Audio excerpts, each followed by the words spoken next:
Akin na naman ang ating ayusin yan.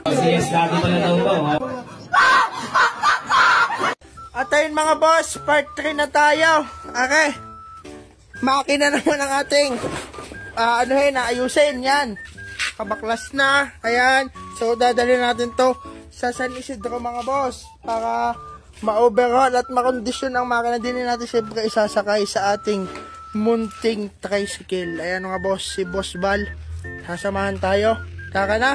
Ang ating videographer mga boss, si Boss Mami. Ayan, at pinagtulungan na nga namin yan ni Boss Daddy na maisakay sa tricycle. Kasi naman nga, ang mga ganitong motor na tostro ay pagkakabigat. Kasi nga, purong bakal, hindi gaya ng mga rider, ng mga wave. Grabe, bigat talaga nito. At akala ko kasama si Boss Daddy, ako lang pala ay isa naman. So yun mga boss, on the way na tayo. Dadalhin na natin si X4 sa ating mekaniko para mapaandar na.